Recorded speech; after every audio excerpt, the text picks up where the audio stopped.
The museum was started to provide youngsters and the younger generation a feast for their eyes and their experience as to how people of India have travelled over the years.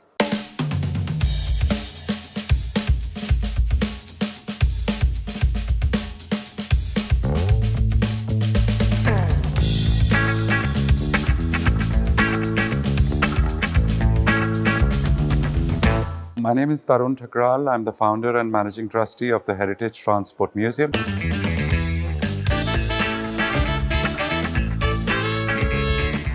We have more than 3,000 works on display, both large and small. My first vehicle, I always love it because that was my first. On one of my trips to Rajasthan, I found a dilapidated car, a 1932 Chevy, and something in me said that I should buy it and try and restore it. Once it was, it was ready and on the roads again, you actually felt that you've given life to something. And I think that's what triggered the passion to start collecting. The other reason, that's more personal, it's that I got married late in life. So I had whatever I was earning, I was free to spend.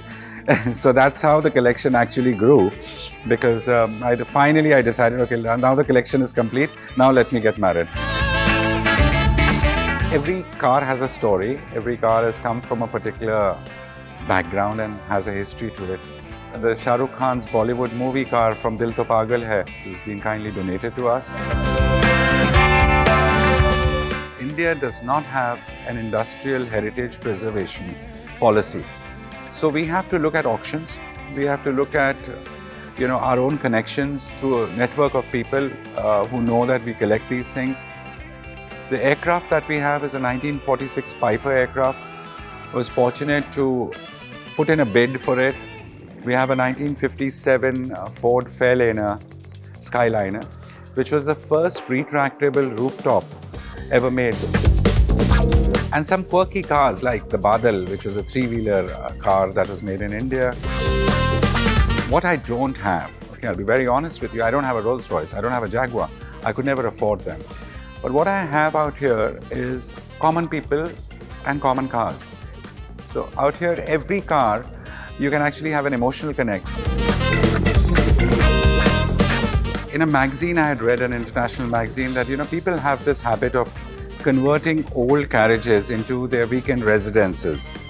So somewhere that's, it stayed in my mind. I wrote to the railway board way back in 2000, asking them that, I'm interested in buying an old carriage for personal use. So finally they agreed. Today it stands, it's a pride of the museum that we have a 1930 built rail saloon. When we opened the museum, we were finding it very difficult to market ourselves that we have a museum. People would say, have you gone crazy that you're building a museum? Nobody builds museums in India. So I said, unless central individuals, take that effort, it's like a community service. You're imparting knowledge, you're trying to make sure that people get inspired. It's been a very interesting journey. You go to smaller towns, villages, you meet different kind of people. Half of the learning comes from, seeing that town. And the experience that one has, acquired by meeting people, I think that's what, eventually has boiled down to creating this museum.